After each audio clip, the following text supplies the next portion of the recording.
The hour of 12:30 having arrived, I'm going to call to order the Higher Education Finance and Policy Committee members. We had stopped on page 9, slide 17. Representative Poppy, who isn't here, was on the list, and Representative Johnson was on the list, and neither of them are here. So, Mr. Fitzenreiter, why don't you continue, and we'll let them ask their questions when they arrive.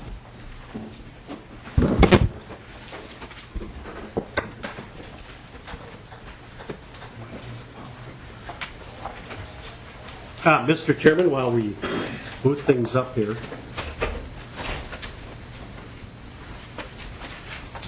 we're going to again, greetings to the committee. Glad we can pick up this conversation again on what is page 10 of the handout, slide 19.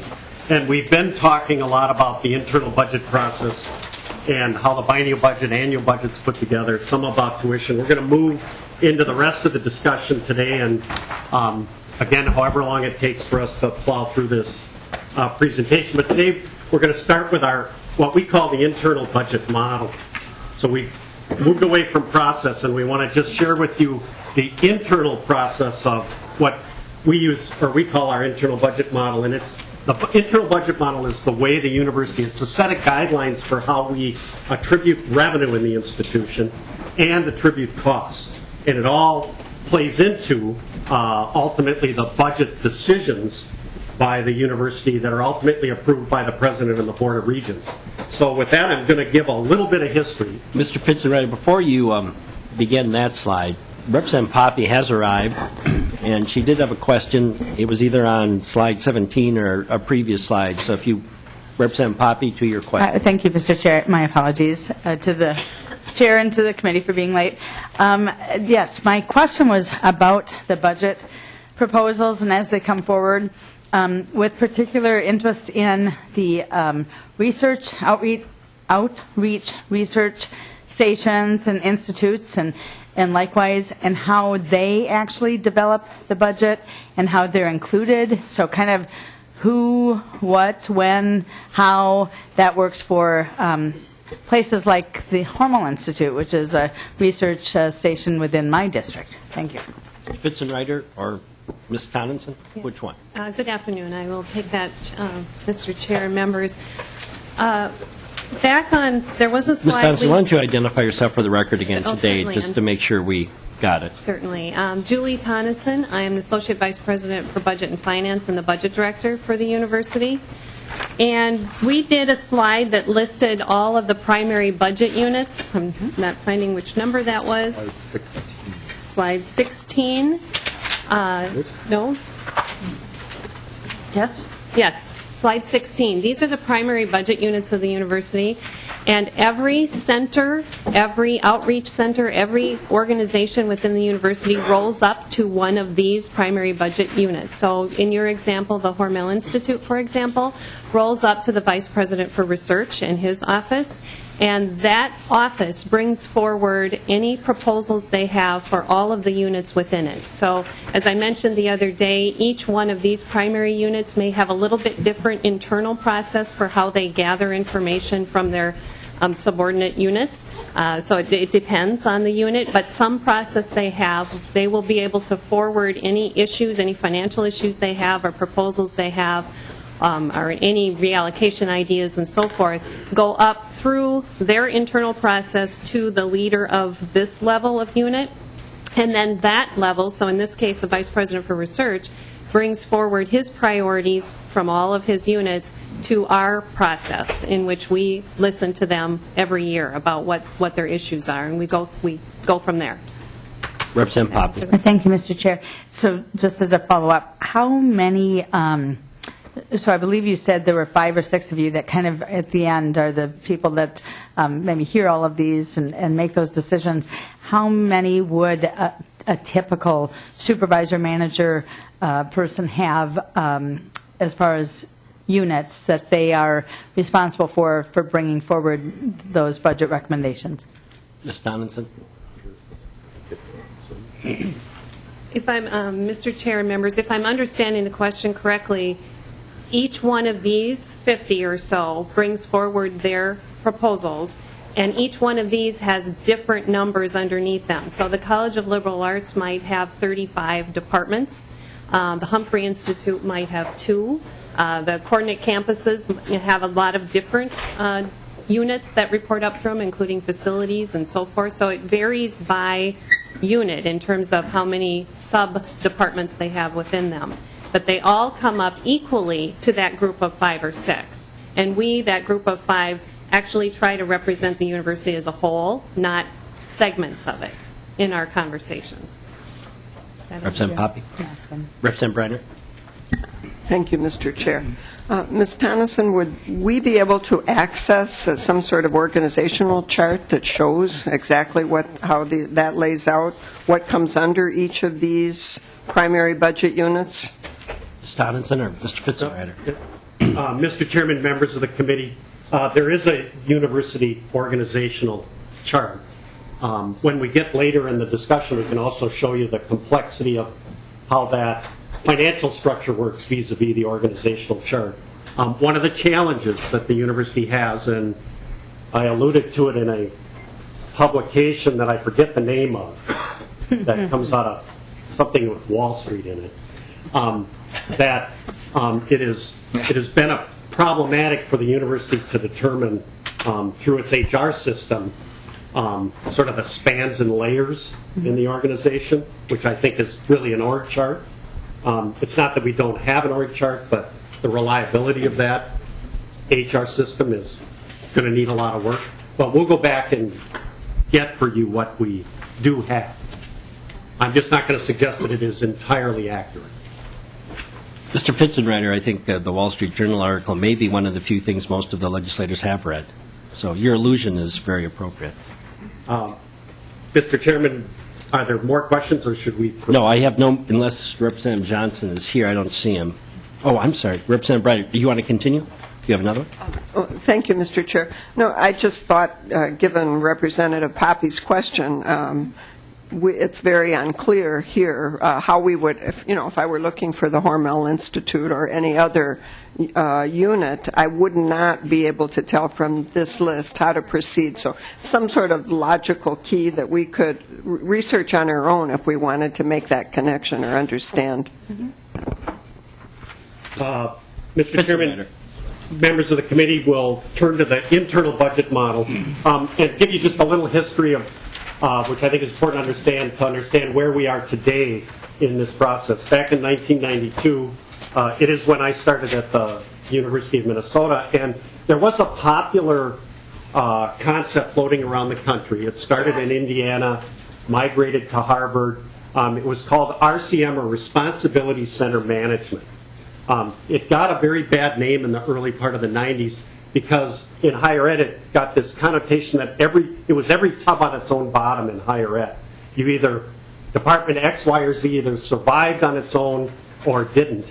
And it got a bad name. But the important thing about RCM that the university then subsequently adopted was it is a part of our budget model, our version of it, and it was designed to grow our way out of budget problems. Back in the 90s, I mean, higher ed and public services has always been stretched and challenged. And there was a feeling that we wanted to, back in the 90s, incent those 50-odd major organizational units to think creatively and grow revenues.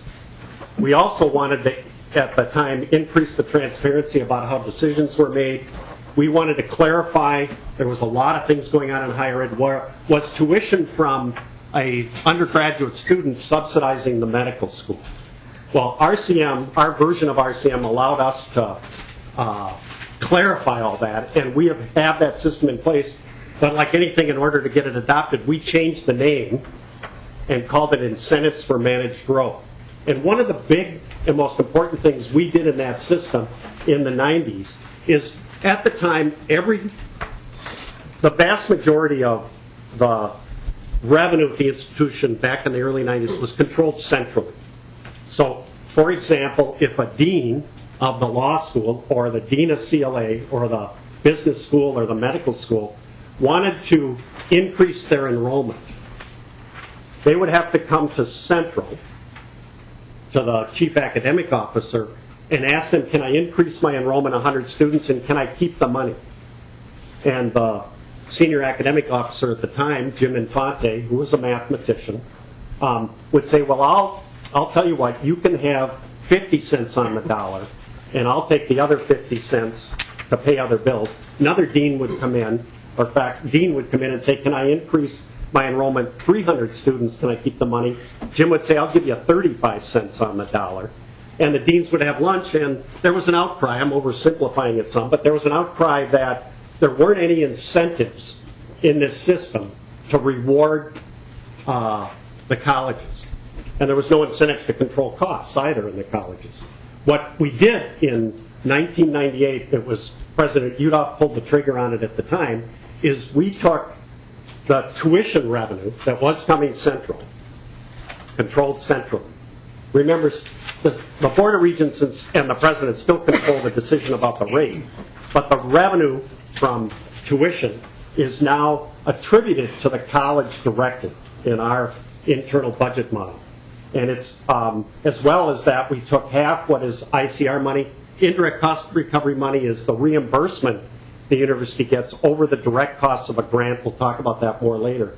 But the important feature here is back in the 90s, the university had, we would, Donna Peterson at the time, myself, would come to the legislature, and one of the big complaints we had from legislators was, well, I'm hearing from my constituents that they can't get their class. There's course access problems. Well, this system really did away with, for the most part, with course access problems because there was now an incentive in the colleges that if they opened up another section of Spanish, they actually got the money. The college got the money. Before, there wasn't that incentive. And my point of bringing this up is that at the University of Minnesota, and I think in higher ed in general, it's very responsive to incentives, and this system has worked very well. It created some problems along the way that we have modified since then, and I want to turn to my colleague Julie Tennyson to bring it up to today and tell you how this actually works at the University of Minnesota. And I see a question. Representative Swedinski. Mr. Chair, Mr. Fitz, maybe you're going to get into that, and maybe my question is just a little bit, it seems to go that way, but looking at, obviously we have some majors that are revenue positive and some potentially are not, but do you kind of adjust that, I'm guessing, between disciplines so that, maybe an engineering or a more intense type degree would keep a larger percentage of tuition and less in some other areas, that type of scenario? Do you adjust that, or do you kind of have how does that relationship work? Mr. Chairman, members of the committee, Spitzenreiter. this model is one that is driven to the college level. How deans operate that model further into the departments within their college does run differently across the institution. But it is, we drive this model to the dean level. How it works after that varies across the institution. It has made the deans and the faculty of the colleges much more aware of the needs of students because there's a connection with the money and the financial health of the college. Representative Swedinski, is that Representative Poppy? Thank you, Mr. Chair. As you've developed this model, as you said, it's going toward the department or the college. Faculty are aware of it. How have you dealt with the fact that it may be an incentive for a department or a college, but not necessarily for the entire university?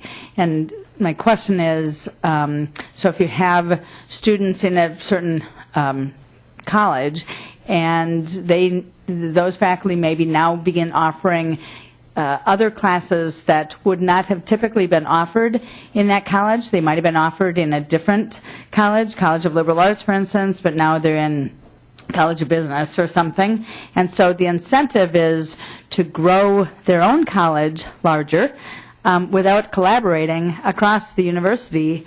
And that, to me, would be detrimental for the whole, but while being beneficial for the particular unit. So can you just describe how that works and whether or not that is, in fact, the best solution? Mr. Fitzenreiter or Ms. Tonenson, who's... Ms. Mr. Chair, members, I'll start and they can fill in if they have more to add. There's a couple things, actually. We did look into that particular concern early on after we implemented this revenue side of the model, and there really was little actual evidence of that happening. I wouldn't say none, but there was little evidence of it actually happening. The second thing is we also, when we implemented this, made it pretty clear that monitoring of the academic program delivery was an academic responsibility, and the model, any model that you pick is going to have good and bad incentives in it. It's going to have, you have to decide which pieces you're going to manage, and the decision was at this time that the benefits outweighed that potential disadvantage, and that the academic programming and the provost and so forth would monitor that activity, and through approval of program and approval of courses, and that side of the institution would eliminate that problem. We can't say we have anecdotal evidence that it occurs here and there, but it isn't a widespread issue at this point. Mr. Carlson. Mr. Chairman, members, I just also add two things. I mean, we certainly found that this model increases the need for academic leadership and academic strategic planning. It makes things much more transparent. And so I think we certainly found that. I'd also say that under Vice Provost McMaster, who's here today, the university has a university-wide curriculum committee now to address exactly some of those issues, so that we don't start. The business school does not have independent authority, for example, to start teaching Spanish. Representative Pop. Thank you, Mr. Chair. And just based on the fact that you had some difficulty with your HR reporting and making sure that there's streamlined and that everybody knows those numbers, I guess I'm just wondering a bit about the oversight. I understand you're saying that there is some of that and there's some review and whatever, but as this where there's a kernel, there might be a bushel, and you might need to be a little bit more cognizant of that possibility of that growing into, it's good to address it initially, but the ongoing oversight, I'm just curious about. Mr. Fitzenreiter. Mr. Chairman, members of the committee, we have very robust, strong controls, in my opinion, over the curriculum and course offerings. Our weakest link is HR. We don't have a weak link, in my opinion, in the student side. So, Mr. Fitzenreiter, on slide 7, the enrollee growth from 2003 to 2012, which was small compared to all the numbers we've been seeing, has been a controlled growth and not a growth for any other reason, but it's been a controlled growth down to the department level, campus level. Mr. Carlson. Mr. Chairman, members, yes, I would say that's absolutely true. In fact, there's, Vice Provost McMaster can certainly speak to this, but there is enrollment increases in any program go through quite a bit of review, both at the college level and at the university level. There's all sorts of things that cap capacity. For example, in biological sciences, where we've recently added students, there's so many lab benches over so many time slots for so many majors. We have to be able to serve all those students very well. And so those are the types of things types of discussions we have all the time. Representative Johnson, did I just see him come in? Representative Johnson, you were on the list when we began, and you still wish to ask a question here? Thank you, Mr. Chair. I had my question answered offline. All right. Representative Winkler is up next. Thank you, Mr. Chair, and I apologize for coming in late. I'd like to pick up on the thread that we were on just as we adjourned at the last meeting, which was the role of the Board of Regents in the budget approval process, and it's your slide 17. And we discussed the Regents' interactive role, I guess, with the administration, so that by the time they actually get a proposed budget in front of them, they're well versed in it, they understand it, and you and they've had an opportunity for input along the way. And one of the things that you mentioned was a financial plan that the university has. I think you said it's prospective, looking out 10 years, something like that. He's holding 6 fingers up, but Mr. Fitzgerald, you want to Mr. articulate Chairman, those members fingers? Of the committee, we do a rolling 6-year. We could do 10, but we think 6 is probably about as good as you're going to really. Past that, I think the reliability is kind of questionable. So we do 6. Representative Winkler. Well, Mr. Chair, Mr. Fitzenreiter, we can't do 2, past 2. So that's not too bad. But I'm curious what assumptions you make about the growth rate of tuition and the trajectory of state appropriations over that 6 years. Mr. Carlson. Mr. Chairman, members of the committee, we also do that in sort of an interactive way. What we've generally started is we start with a baseline, and that baseline has, in this last go around, we used actually used the 10-year historical average of state appropriation, which for us was negative 0.7%. We understand that actually waves, but we can't necessarily anticipate how that's going to wave.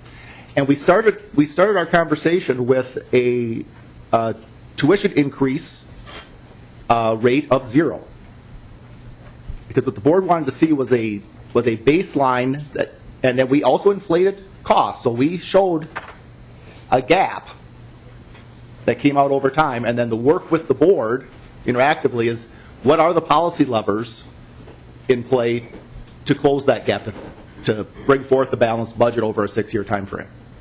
Representative Winkler. Mr. Chair, Mr. Colson, so do you then identify, I mean, obviously it's not hard to do the math and do the subtraction on the growth rate assumptions, but do you project cost savings over that 6-year period? Do you identify potential ways of reducing various cost items that you have? How detailed do you get in producing a balanced budget over that 6 years, assuming 0% tuition, increased costs, and flat in nominal dollars, but I suppose declining real dollar state appropriations? Mr. Carlson. Mr. Chairman, members of the committee, yes. Obviously, the farther out you go, so we're playing both the revenue side and the expense side in the projections. Obviously, the farther out you go, the less detail you might have in an exact cost reduction. But, for example, we have a program to reduce total square footage and energy costs at the University of Minnesota. And we can work with our facility folks to say, well, how fast do you think savings will come, or are we just constraining growth over current baseline? And is that a 2-year out, 4-year out, 6-year out assumption? And that's the sort of work that we do. We do the same thing quite frankly, on fringe benefit and health care costs. So as we are thinking proactively about changes in our health care mix, how does that impact that broad expense line? So we're playing both sides. And Mr. Chairman, just to add a footnote to that, we do work hard vis-a-vis the Board of Regents itself to align this long-range planning, which is higher up, 30,000 feet. We'll try to align that and keep that in mind as we're developing the biennial budget proposal, and then align that further with the financial framework that guides the annual budget process, and then ultimately the annual budget, the detailed annual budget brought to the board. And then the cycle starts again. Representative Winkler. So, and I'm sure if this is for which testifier, but this financial plan sets a framework, a high-level framework, and so if you come in with a budget that suggests additional investment in certain program priorities of the president and tuition increases, does that sort of operate as a change item type approach? So you assume 0 tuition, you assume cost reductions, you assume whatever you assume for your state appropriation, and then you kind of develop a change item list, such as if we want to do these new programs, then we have to raise tuition by this amount to get there?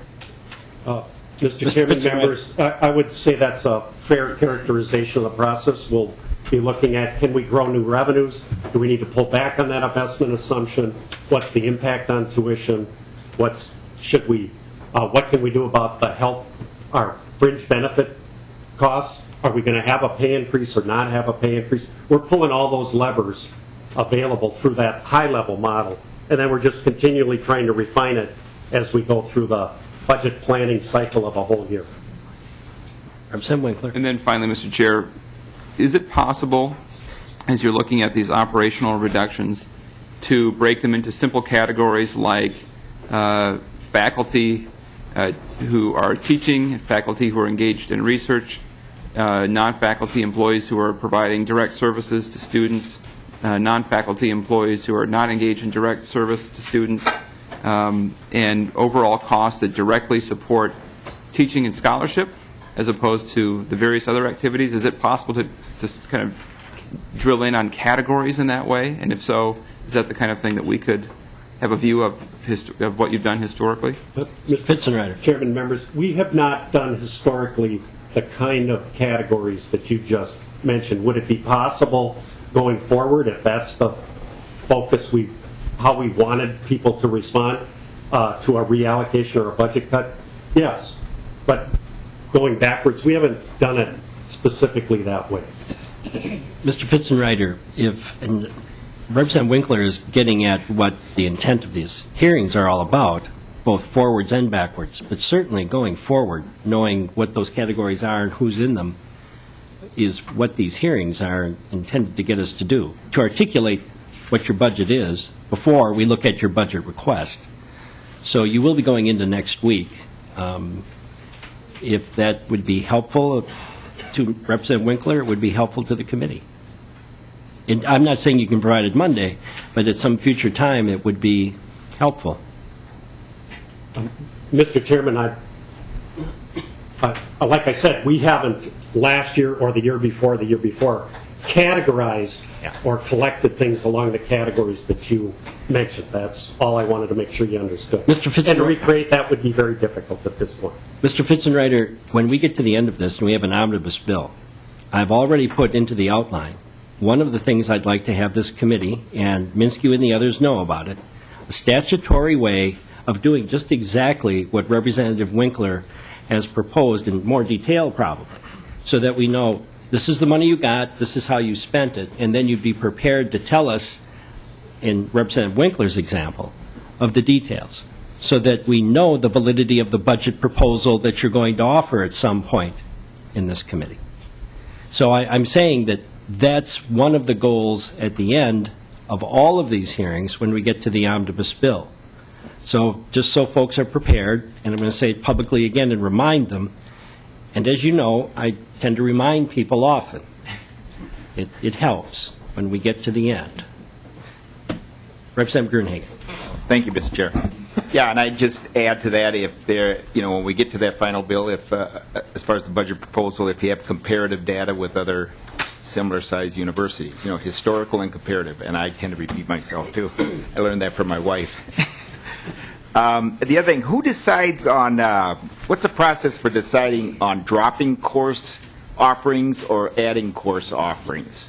Is that done by each department in terms of, completing a major? Mr. Carlson or Ms. Tunnins? Mr. Chairman, we're phoning a friend. Okay.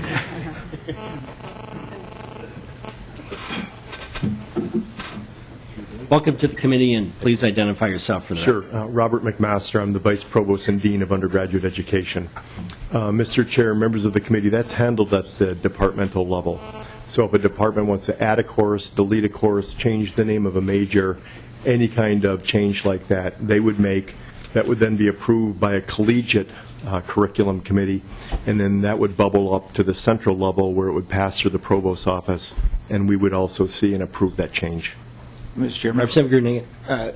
Thank you for that response. I guess I was watching the news this morning, 5 o'clock, and you're maybe aware of the course, too, that's being offered. It deals with female sexuality, and some of the description that they brought up seemed I guess some people might consider inappropriate, even on a news channel like that. But when I looked it up here, it has it's a symposium for $3,500. Is that being paid for with any tax dollars? Mr. McMaster. Yeah, Mr. Chair, members of the committee, I'm not aware of that particular course, and so I'm not sure I can comment on that or seminar. I think we may have someone here who can talk to that. Mr. Fitzenreiter? No? Okay. Welcome to the committee, and please identify yourself for the record. Hi, Mr. Chair and representatives. My name is Peg Lonnquist. I'm the director of the Women's Center, and it's not a course. It's a event that we have planned, and it's on sexual health and making sexual decisions that are right for people, an analysis of messages women receive, body image, learning to say no. I think some of the hoopla in the media is about the first half of the title, which is female orgasms, and the second half is sexual health and female empowerment. But it really is about sexual health. It's just, as you know, marketing is important, and we want students to come to the program. And this program, which is a national program, has been held on a lot of college campuses and been approved by a lot of administrators, does have that title. Excuse me, you were a little fast in the beginning. Could you repeat your name for us? Sorry, my name is Peg Lonnquist, and I'm the director of the Women's Center at the university. Mr. Chair, just Representative Gruenhagen. So my question, though, is the cost is $3,500 for the symposium. Are taxpayers paying for that? Correct. Ms. Lonnquist. Yeah, some of it comes from from our budget, which comes through the Office for Equity and Diversity, which is taxpayer money, and some comes through student fees because we have co-sponsors for the program. Okay. Representative Gruenhagen. Thank you. Any other questions? Thank you. Ms. Lonnquist, just a question. How long has the Women's Studies Department been at the university? So we're at the Women's Center, which is Women's not Center. Women's Studies. Women's Studies is the academic arm, and we do leadership and advocacy on campus. And we are the oldest women's center in the country. We've been here 52 years. 52 years. Thank you. Other questions? Thank you. Mr. Fitzenreiter. Mr. Chairman, members of the committee, we'll get back to the slideshow here and turn to my colleague. All right. Ms. Tomlinson. The budget model. So as Fitz mentioned earlier, this is an RCM, a Responsibility Center Management type of budget model. We call it the Earned Income and Full Cost Model, and this is in place today.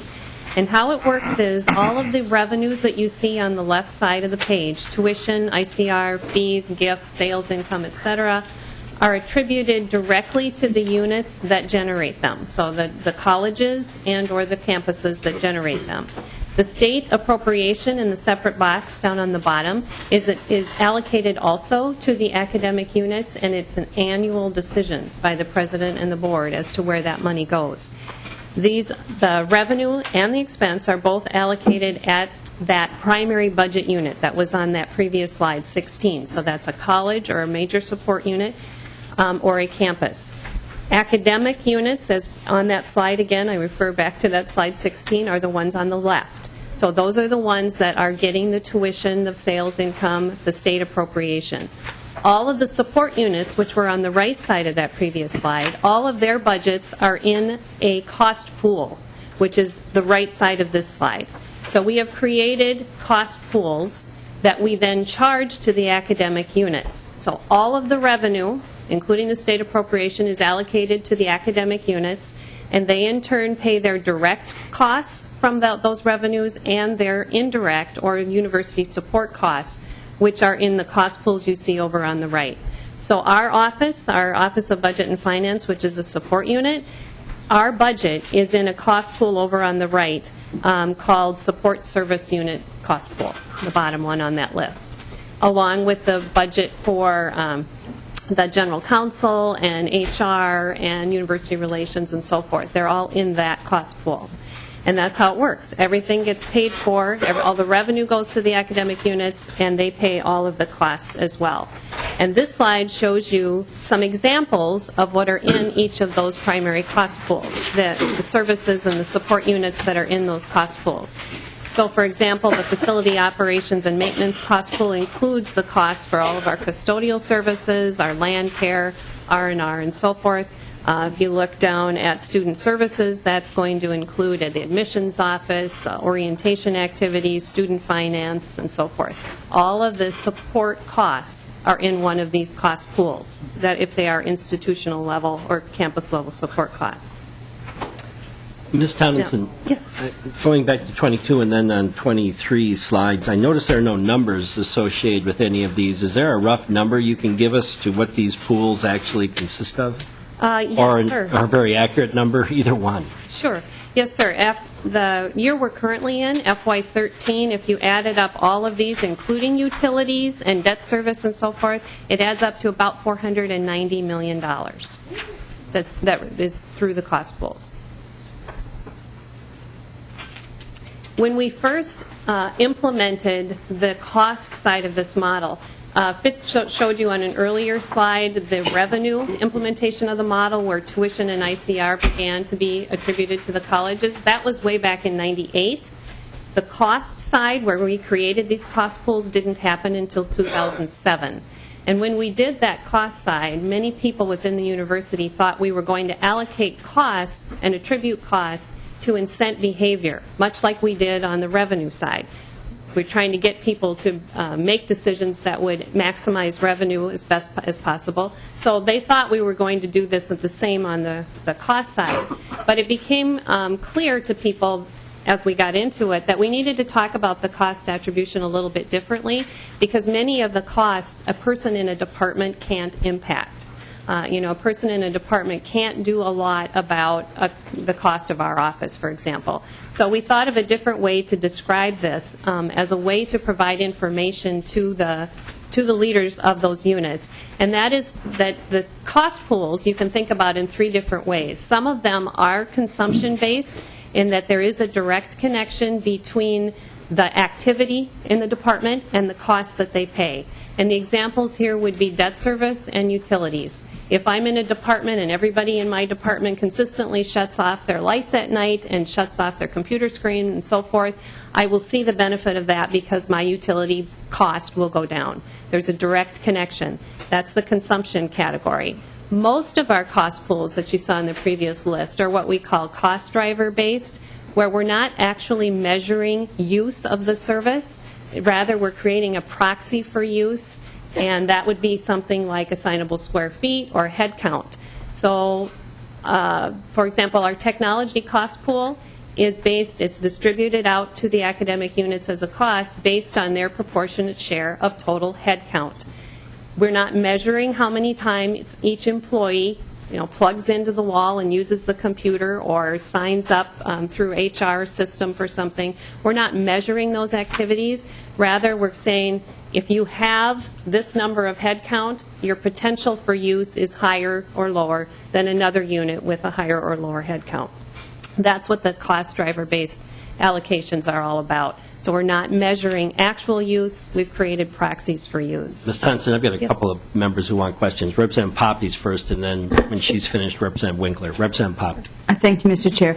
I'm just trying to get a sense of, and I hope I'm not interrupting at an inappropriate time, but just the vertical versus horizontal, as far as how the cost pools are working for, again, a research station or a university college department, and how do they have all of these pools that they're identifying? You started to talk about that as far as which ones are being impacted. So I guess to try to be clear on my question,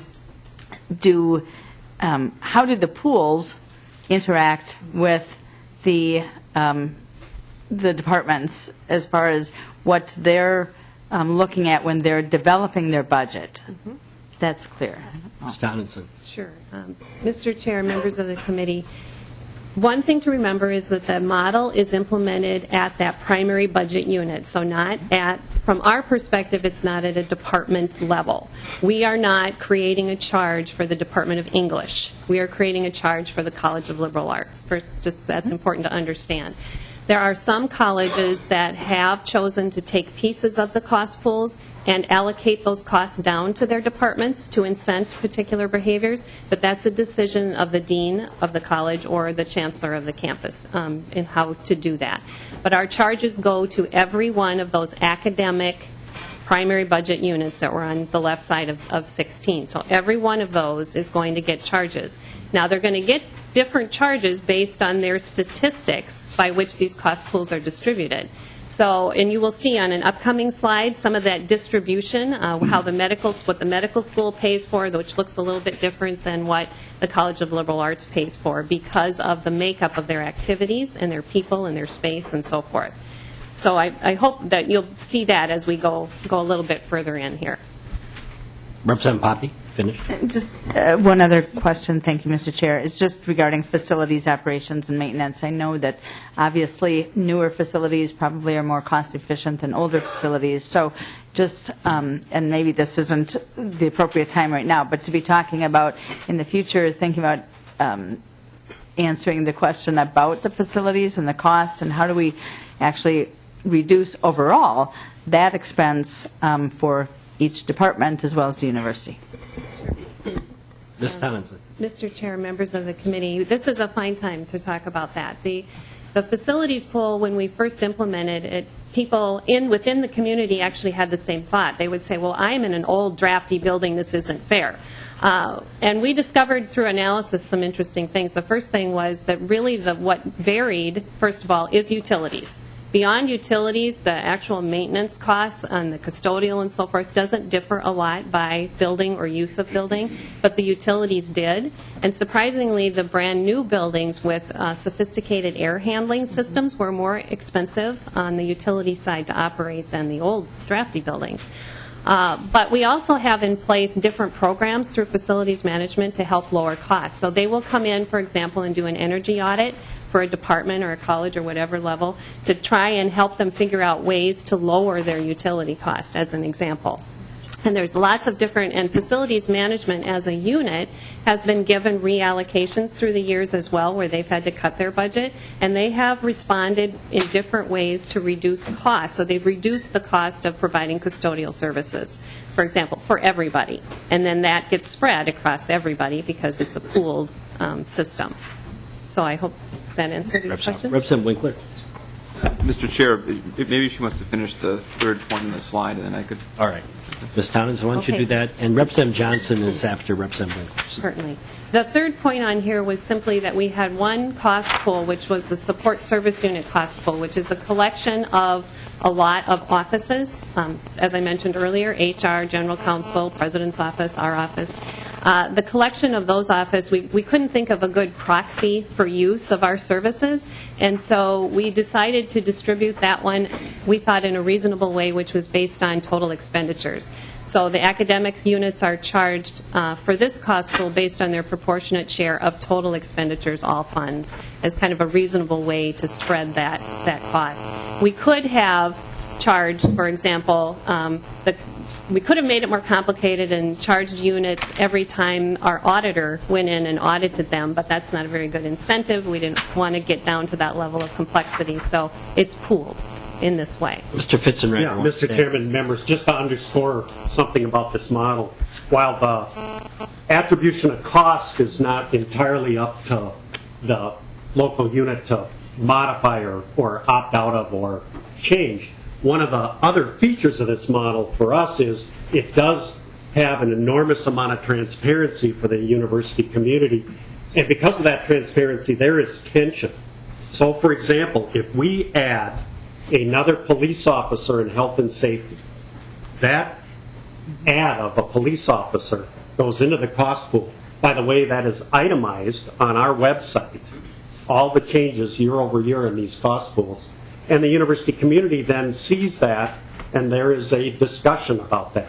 And the fact that it's so transparent does actually put a tension back on Central not to grow this cost pools because the colleges pay this and the faculty know what's going on and they question it. So there's a built-in tension.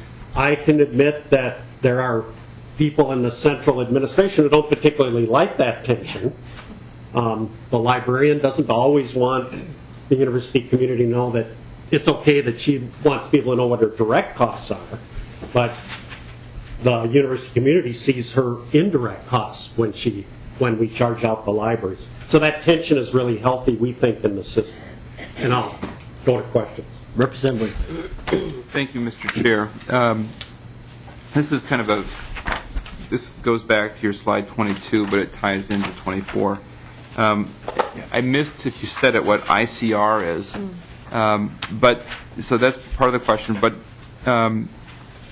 in terms of federal grants, I understand that there's a negotiated overhead share of those grants, and I wonder where that negotiated share of the grant for overhead comes into this model, and how that is, if that comes in centrally and distributed out. Mr. Fitzenreiter. Mr. Chairman, in this budget model, 100% of the ICR, which is called indirect cost recovery, is attributed directly to the college that earned that ICR through their sponsored grants from the federal agency. So that's all attributed to them, and it's attributed to them because they are paying all that cost back for that through the cost pool. So our ICR, we'll use that term, is if we get a $100,000 NIH grant, and it varies by federal agency, we get a $100,000 NIH grant, we will get $51,000 above that grant. That represents the cost of using the lab where that research is done, paying the electrical bill, paying the grant administrator, paying the utility bill, the maintenance. That's on top of the direct cost, and that is given directly to the college. Now, that rate at 51, as we talked here the other day, we go through a laborious process every 3 years to justify our indirect cost recovery to the federal government. We can demonstrate an indirect cost recovery reimbursement rate well in excess of 60%, but the federal government, of course, doesn't want to pay that because they're trying to control their own costs. So that rate moves incrementally in small amounts year over year. Representative Winkler. Thank you, Mr. Chair. Mr. Fitzenreiter, Mr. Chair, this is extremely helpful for a new person coming in to understand how all of this works. So if the college is able to attract sufficient federal grants with sufficient ICR payments coming in, does their consumption-based allocation, cost driver-based allocation, or common good-based allocation get reduced as a result of that? Since I would imagine part of what this ICR is covering some of the same overhead that you are charging out to these colleges. Ms. Tonneson. Mr. Chair and members, the cost allocation isn't reduced. That is a form of revenue or a resource to pay the cost. Okay, that just like their appropriation or their tuition would pay the cost. So it isn't, it's just viewed as a resource to pay the cost, whether it's a cost within the college. ICR also covers departmental administration costs, for example, in the college. So that ICR will help pay for that. It will help pay for the utilities and the other cost pools as well. Representative Winkler. Mr. Chair, I guess what I'm trying to get to is whether colleges that do extremely well in getting these ICRs are getting the money twice for the same overhead. Mr. Chair and members, they're not getting the money twice. These, unless I'm misunderstanding your question, these cost pools are not revenue. They're a charge. They're a bill that they have to pay. So they're getting a bill for utilities. They're not getting the revenue associated with that or equal to that. So they're getting a bill through the cost pools, and they're using the revenues on the left side of this chart to pay those bills. And ICR is a revenue for the college. That helps? Mr. Chair, Ms. Thomas, yes, I guess I understood that, but what I'm trying to kind of piece out here is colleges that get a lot of revenue for ICRs have a lot of their overhead paid for. And unless you're defining these overheads differently between what they are able to, what they have to purchase centrally, or what costs they're billed for centrally, compared to what they're actually providing for themselves within their own department. So in the sense I'm saying they're is being paid for twice in the sense that they are getting charged from the central administration for a certain overhead that they might also be getting money for from the grant in order to pay for on their own, so that they may not even use or need to use what you're charging them. So, Ms. Tonneson or Mr. Fitzenreiter? Go ahead. well, you can add if I'm not answering your version here. Mr. Chair and members, the one thing is the distribution of the cost pools is partly, it is sensitive to who does research and who doesn't, for example. So this is a piece of the puzzle. If you are a heavy research school, your costs for the research cost pool are going to be high.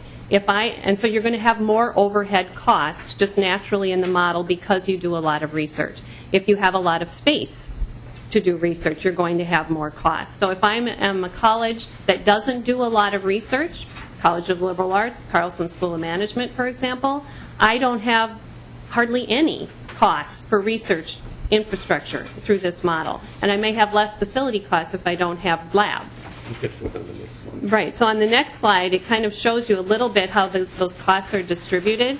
These are examples by college. This is we can create a pie chart for every college and campus, but the medical school, for example, which is a huge, it's our largest unit, which you'll also see on the next slide, but it has expenditures here of $450 million a year. It has over 900,000 square feet of space assigned to it, and its costs, therefore, through the cost pools are heavily for the support service units, which are distributed based on expenditures, and for the facility-related costs, because it has such a large footprint. Whereas if you look at the College of Liberal Arts, its cost pools are more heavily on the student side because it has the largest student population of any on campus, on the Twin Cities campus. It also has then a larger share of the technology and the library costs because those are headcount-driven cost pools. So depending on your activity, and you see also in the medical school that they have the research portion of that pie is high because they do a lot of sponsored research. If you look down at the Carlson School of Management, that research piece of the pie is pretty much non-existent because they don't have those costs. And they also would not be getting the ICR because they don't have the costs. Representative Winkler. So, Mr. Chair, Ms. Thompson, so the way it sort of works the other way, actually, by collecting that ICR revenue and getting a greater share of the cost allocation in a way that federal overhead money is flowing back into the central administration for those shared costs. Ms. Tonneson. Mr. Chair and members, it is a portion of it, and that's what the actual ICR rate is driven by some of those costs that are in central. The actual components of the ICR rate include the libraries, include the facility costs, include like the accounting services operation, all of which are in central. That's what the rate is, a portion of the rate is based on. And a portion of the rate is based on costs that occur within the college itself. So the departmental administration, which is not in central but in the college. So it is driven by those costs, and through this model, that's how they get those costs.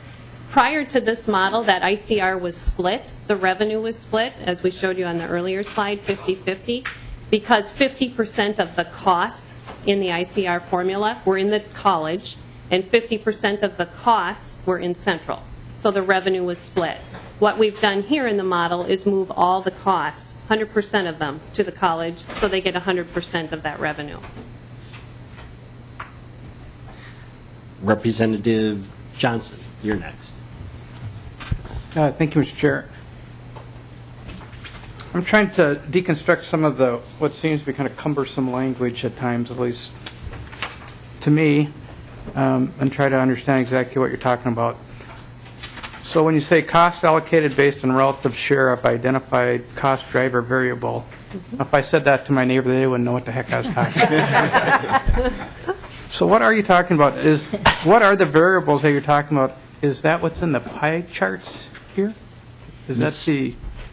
Okay, sure, I can explain. Ms. Tonneson? Mr. Chair and members. So it's hard to describe when they're all each a little different, so it's easier with an example, if you don't mind. So what that means is, let's take the technology, the information technology cost pool. So That's primarily our Office of Information Technology. That's the budget that's in that cost pool that we're paying for. And what we do is we take that total budget. It's roughly $60 million. We take that $60 million and we distribute it out as a cost to all of our academic units based on their proportionate share of total headcount, faculty, staff, and student headcount. So that's a headcount-based distribution. We take the cost and distribute it based on their proportionate share of total headcount. Another example, on the facilities side, rather than headcount, we use assignable square feet. So we have a space database that identifies every square inch of space and who it's assigned to on the Twin Cities campus. And so we take the budget for facilities management, absent utilities, and we distribute that total out to our academic units as a cost, as a bill, based on their proportionate share of total assignable square feet. So that's what that variable is, assignable square feet or head count or total expenditures. It's whatever we're distributing the cost based upon. Representative Johnson. And thank you, Mr. Chair. So are those costs something that you can present to us, that we can see? Ms. Tomlinson. Will we be seeing it later today yet? Mr. Chair and members, those costs are the individual approved budgets for each one of our support units. I don't believe we have the actual dollar amounts in the presentation today. It does add up to that $498 million, but it would be, we can get it. It's a budget for Office of Information Technology, $60 million, for example, and our office budget. And Okay, that'd be great to see. And just so members know, we will be returning to the U on Monday. Mr. Gehring is with us today, but he really has no voice. So we wait till Monday until he's fully recovered to do his presentation. Representative Fitzsimmons, unless Representative Johnson, are you finished? Representative Fitzsimmons. Yes, Mr. Chair. We're talking about all these cost drivers in the school and the shared costs, and I go back to slide 6, which shows the students per tenured and tenure track faculty system-wide, and it's got 28.7, and then going back to slide 5 with the total students at 68,418. And running that math, I come up with roughly 2,384 tenured faculty or tenured track faculty.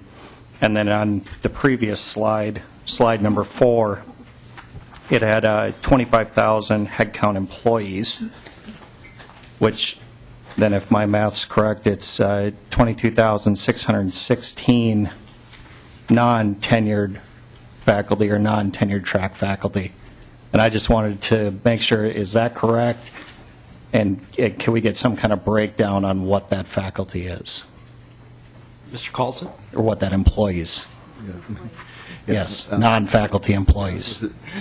Mr. Chair, members of the committee, yes, I have a 2012 count of 2,387 tenure track faculty. 2,000.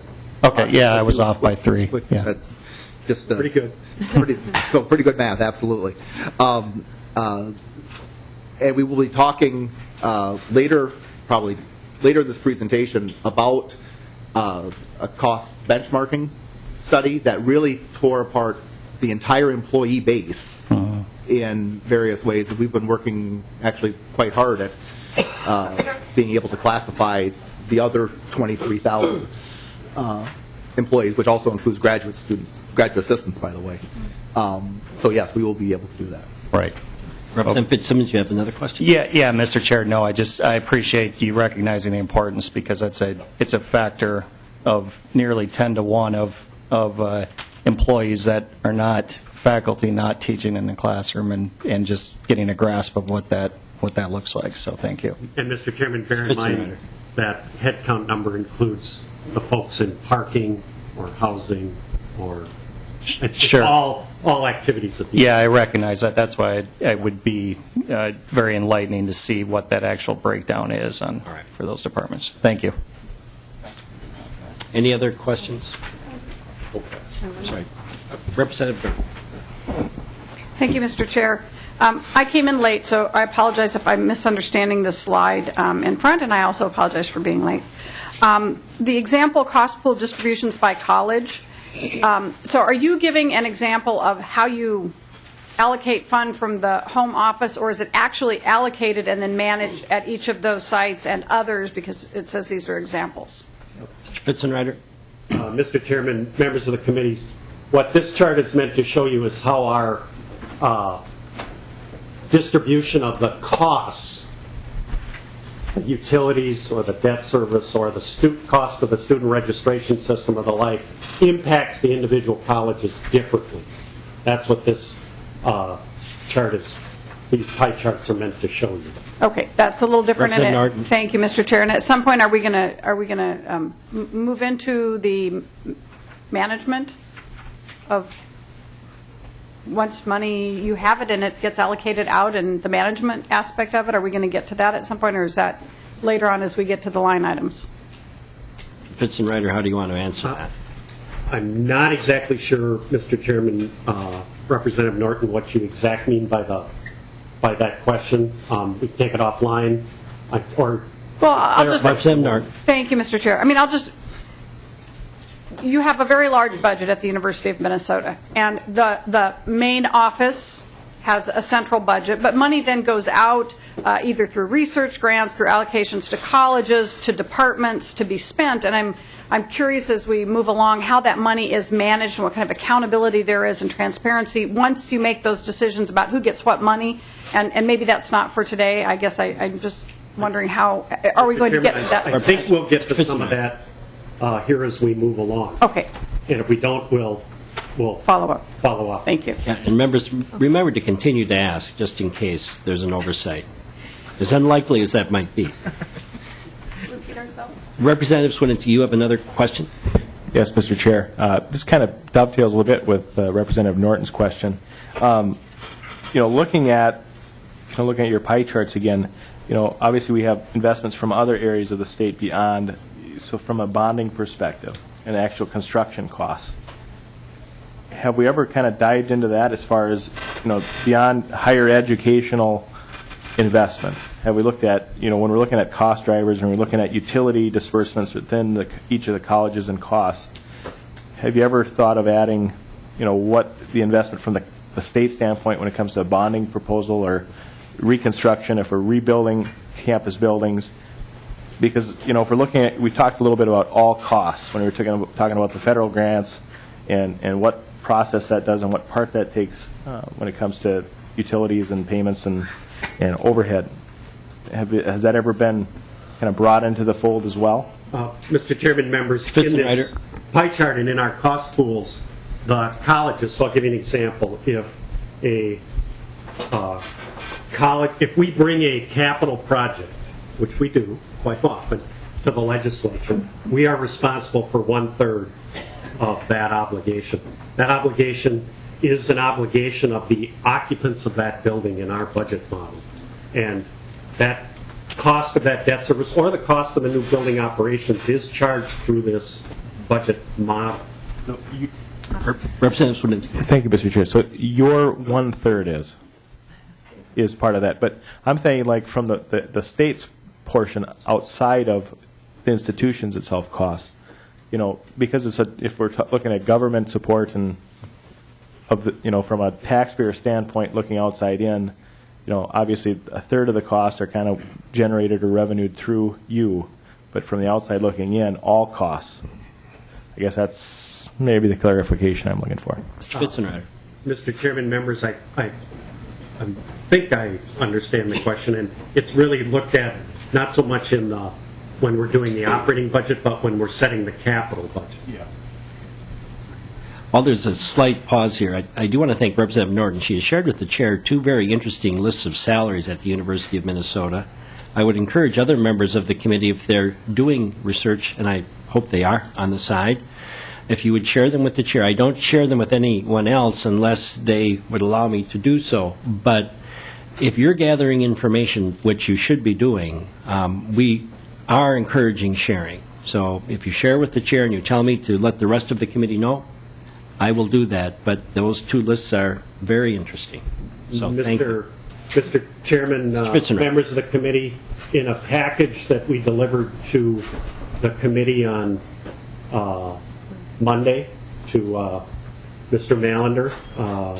Those salary charts were provided, and we were going to reference them later in the presentation. It is public information. We have no problem with that distribution. We're just making sure that when members are doing work on their own, that we recognize it, and I think the totality of it will be rewarded at the end of session for everyone involved. Proceed. Mr. Chairman, we'll just keep driving here. One last thing about the...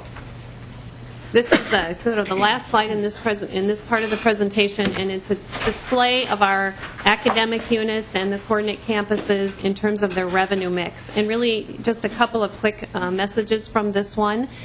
Besides the relative size of the units that you can see here, a couple of other interesting points are that the green, the kind of lime green over on the left, represents the state appropriation, and you can see that every academic unit and every coordinate campus still continues to get some state appropriation.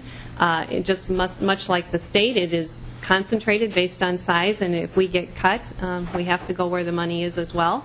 But you can see that every unit still does get state money. And then secondly, just the different revenue mixes. So when we talk about undergraduate tuition policy, not every college or campus thinks about it the same way or cares about it because their revenue isn't so dependent on undergraduate tuition.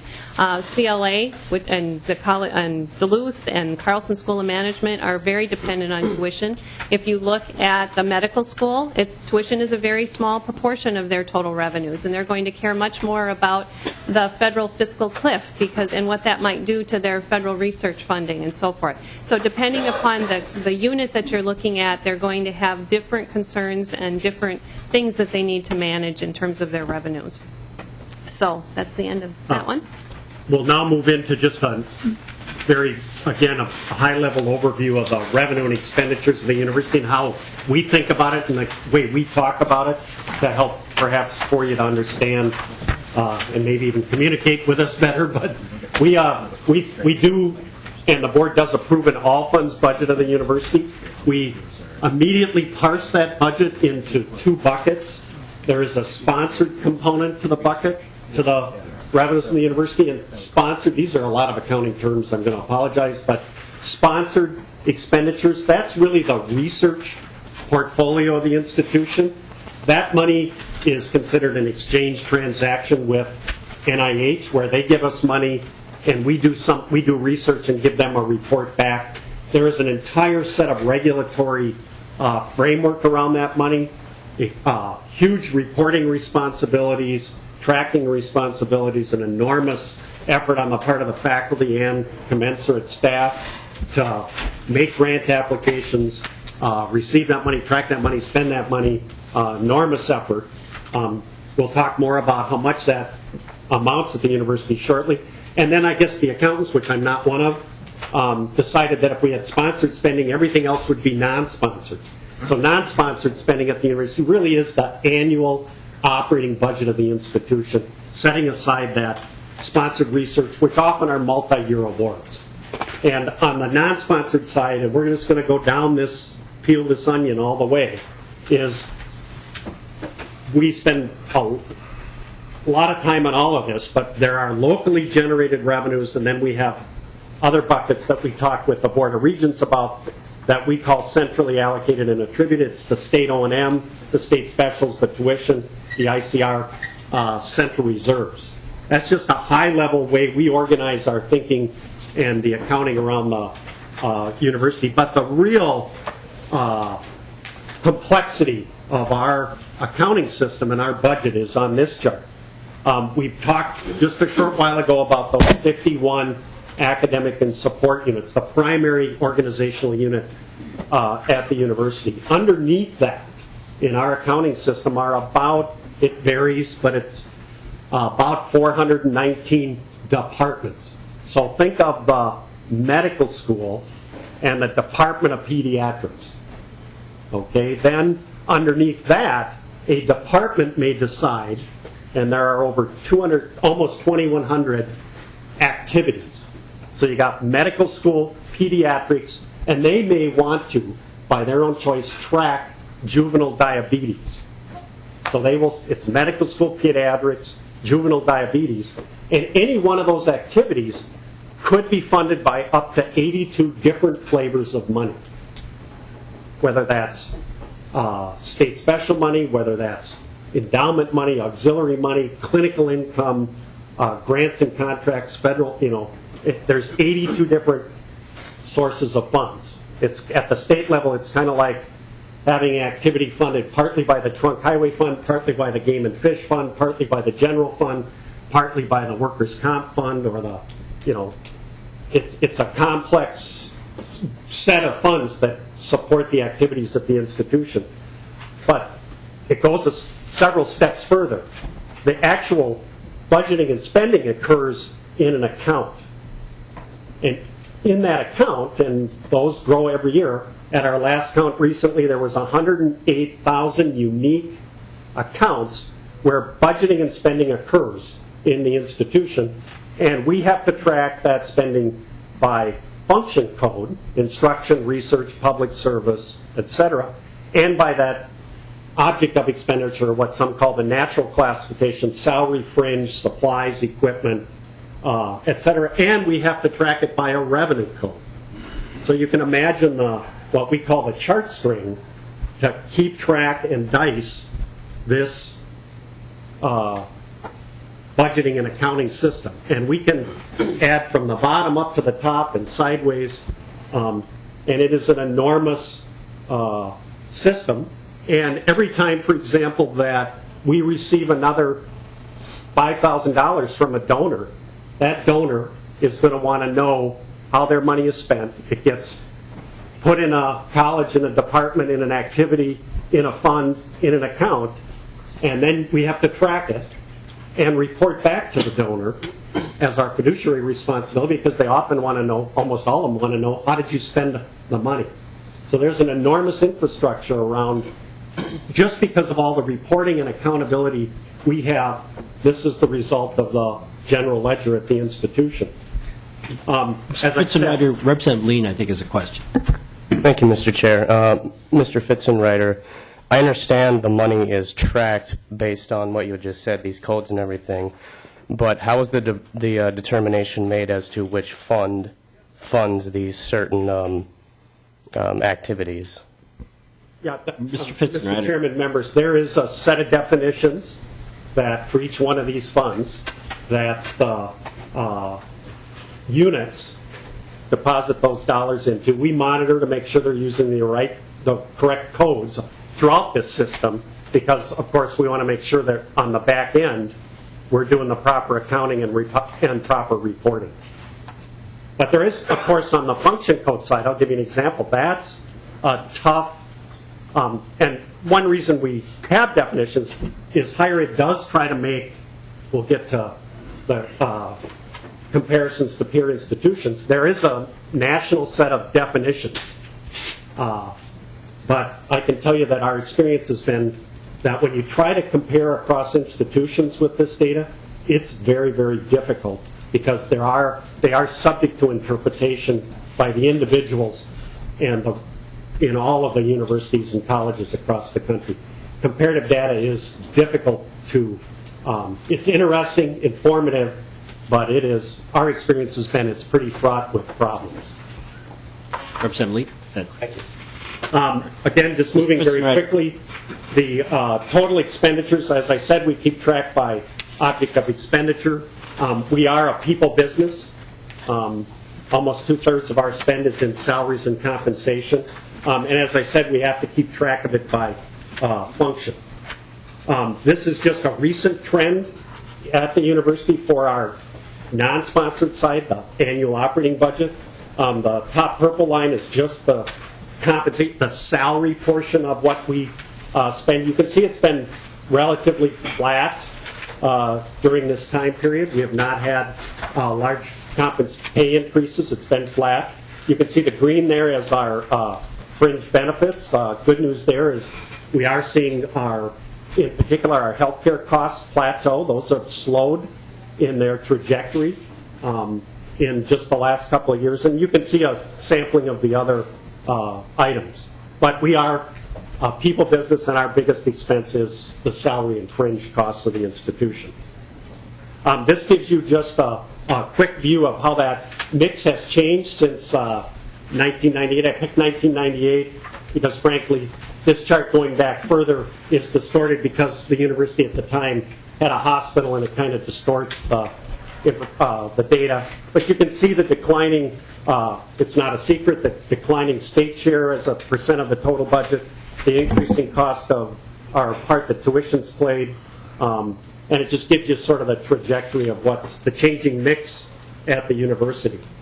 I bounced past one. You went past one. Representative Winkler has a question while you're going. Disappeared on the chart, Mr. Chairman. Let's hope that's not going to be. It wasn't intentional, Mr. Chairman. Representative Winkler. Representative Winkler. Thank you, Mr. Chair. Mr. Fitzenreiter, hopping back to your slide 30, on the right-hand side of the divide, and I'm sure, please tell me why I'm wrong, that a total of 35% of the university's budget goes to teaching and research, instruction and research, of the non-sponsored funds. Mr. Fitzenreiter. Mr. Chairman, members, this is what we have to be careful of here, the fraught with danger on function codes.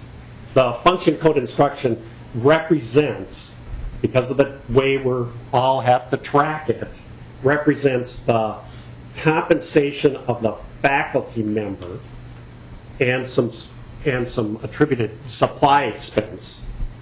So I wouldn't interpret that number to be what it costs to educate a student. It merely represents the direct expense of the faculty member teaching in the classroom and some supply budget. And the research one is the non-sponsored. The big piece of sponsored research is the $800 million we're going to get to in another slide. This is the non-sponsored side, which we do other research besides, we do research with state money that isn't sponsored. Representative Winkler. Mr. Chair, and thank you. So, Mr. Fitzenreiter, this function by function pie chart is a, if I understand you, it's to show the breakdown of how a typical faculty member's compensation would be divided into these various functions. I didn't understand that. Mr. Chairman, members of the committee, it's all in those 107,000 accounts out there. Those accounts that paid a faculty member's salary that had a function code instruction is what that 26% represents when you add it up for the whole institution. I will tell you one other thing here is that and it's our hope maybe that we'll get a chance, we'd be happy to present it here at a later date if you have time. We've done a more comprehensive review of our mission activities to take we know what this tells us is what kind of gives us an accounting view of our direct expenses. But we wanted to know, and President Kaler wanted to know, what's the fully allocated cost of our mission activities? What is the indirect cost of educating an undergraduate student plus the direct instructional cost for the faculty member? What's that cost the institution to educate a student? What's the fully loaded cost of research, direct and indirect? So we took our entire $3 billion spend and did a cost accounting exercise, which is difficult, and identified our fully loaded cost of instruction, research, public service, auxiliaries, and financial aid. And we'd be happy to share that with you. It's a very interesting study. Well, Mr. Fitzenreiter, this is very helpful. This presentation is very helpful for understanding the nuts and bolts of how you do your work. The challenge that we have is that a lot of people would like the university and higher education in Minnesota to be at its very best, and there is a disconnect between public perception, public discussion, and public understanding of what the mission is and how the costs break down. And it's not easy to piece that together. So I think that follow-up discussion would be very helpful. Mr. Fitzenreiter. Mr. Chairman, I want to compliment the chair of the committee. I've been at this, as I said earlier, for 20 years, and we have not always had an opportunity in the legislative process to talk about how the university spends its money and how it allocates its money. We know it's a complex topic, and it's going to take some time, but we want to have that discussion with you. Because Mr. we think, Fitzenreiter, we want that to be an ongoing discussion now. So we have to understand it. And this pertains to your budget presentation and to the budget presentations for all of higher ed, including the governor. There has to be a thorough understanding of what's happened here and what is going to happen. so, Mr. Chairman, just moving on, I know there's a break point having to come. Again, this chart just gives you our 2012 annual research report summary that's given to the Board of Regents. Our research awards were roughly $750 million, a slight decrease from 2011, but it was actually almost a 7.5% increase if you take out the ARRA, American Recovery and Reinvestment Act funding. The university did very well applying for those grants, but right now you will see a slight decrease because those grants are spinning off and having been spent and wound down. You can see our ranking nationally here for a little bit of comparative information. Thank you. We rank 13th overall, and we rank 8th among publics. This gives you a breakdown. Mr. Fitzenreiter, just on that ranking for a second, where did you rank when the cuts came compared to those universities? Mr. Chairman, I don't have that at the top of my head, but we can get that for you. Yeah, get it. Sure.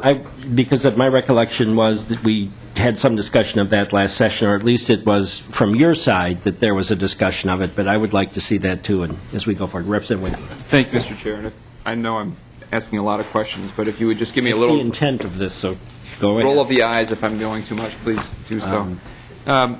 Sponsored research is important, but and you could correct me if I'm wrong, it's my understanding that something like 60% of academic research is actually corporate-sponsored research. And that's probably an aggregate number and may not apply to the University of Minnesota.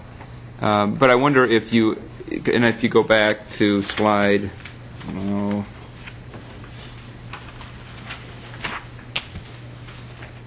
one of your slides anyway has the grant and contract.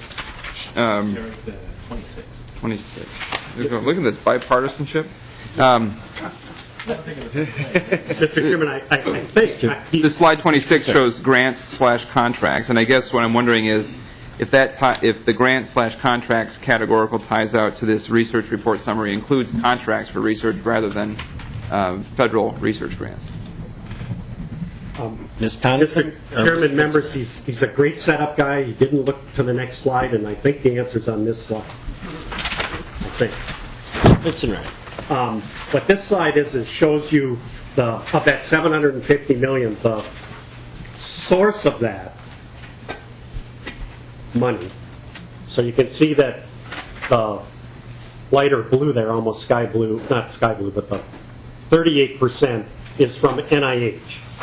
Then you can see the Department of Education, Department of Defense, DHHS, state and local government, private foundations, National Science Foundation, agriculture, energy, and then other federal and business and industry. You can see the source. To answer your 60% question, business and industry at the university is not 60% of our research.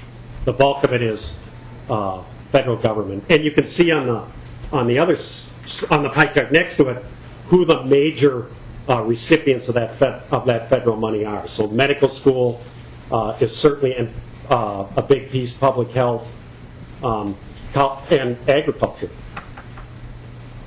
Representative Winkler? Thank you, Mr. Chair. And I don't remember, Mr. Fitzenreiter, I don't know what that 60% may represent total amount of R&D that takes place in an economy or something like that, as opposed to academic R&D. And this little tiny bright yellow slice, this 8% is UMC, UMD, UMM, and UMR. So essentially, 92% of all research takes place at the Twin Cities campus. Mr. Chairman, that's correct. Why?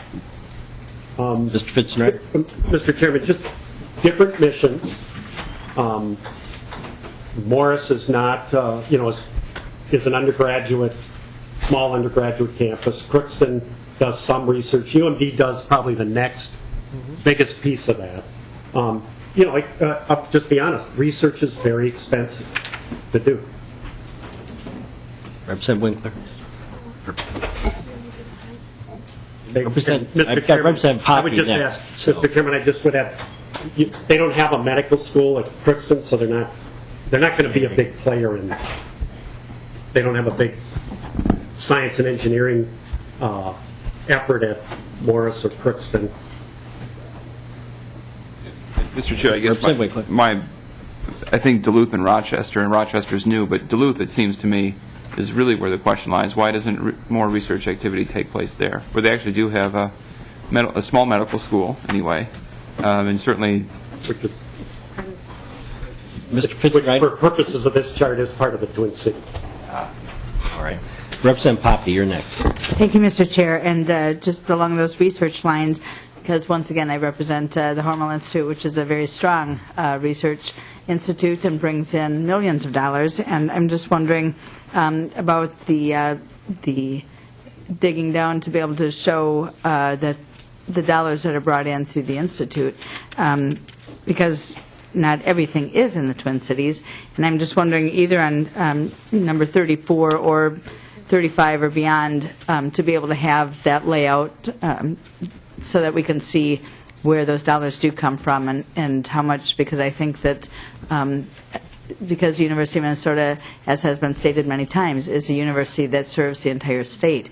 And we're doing a disservice if we continue to reference just the Twin Cities as the place where everything happens. And I just wanted to be able to ask you to provide that kind of detail so we can see that. Mr. Chairman, members of the committee, you would see that in the 8%, sort of the maroon, I believe it's buried in there, and we can break it out. I just can't see it. Representative Swinensky, you have a question. Thank you, Mr. Chair. I'll be quick. Kind of going back to 34, we've got the list and the rankings from Johns Hopkins to us, Columbia, Penn State. Right. Then we kind of flip forward. We see where we're sitting at. Obviously, we're at $850 million. And then you look at the business portion, that 7% slide on the funding source on slide 35. How do we compare in the other schools within those same ranks when it comes to, these are our clients, whether it be the federal government, whether it be business and industry. How are we doing compared to them? I mean, if we went to Johns Hopkins, are they looking at 50% of their budget, kind of as Representative Winkler talked about, with 60%?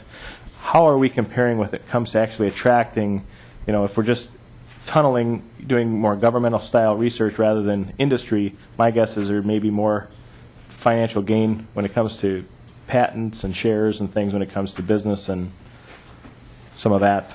Just that would be something I'd be interested in seeing. So more of a comment, I guess, than a question. Mr. Chairman, members, excellent question and one that you should ask again when President Kaler is before you, because he's very proud of a new initiative he's put in place to try to take down the barrier at the University of Minnesota for our relationship with business and industry, to try to encourage more business and industry grants at the University of Minnesota. We've had a very risk-averse, legal kind of relationship with business and industry in Minnesota, and President Kaler is attempting to take that down. We can get to the actual comparisons, but I will tell you the reason the President is attempting to take those barriers down is we're not doing as well as we should compared to others. Representative Doral, I believe you have a motion. Mr. Chair, I move to approve the January 28th minutes. Representative Doral moves to approve the minutes. Is there any discussion? Seeing no discussion, all those in favor signify by saying aye. Aye. Any opposed, nay. Motion prevails. Members, I'm going to encourage you again to keep your materials in your folder and also to keep the questions that you want to ask in the future and reminders of what we will begin on Monday. And if Mr. Gehring is 100%, we'll have him do a presentation first, and then we'll return to the University of Minnesota. So thank you very much. Meeting is adjourned.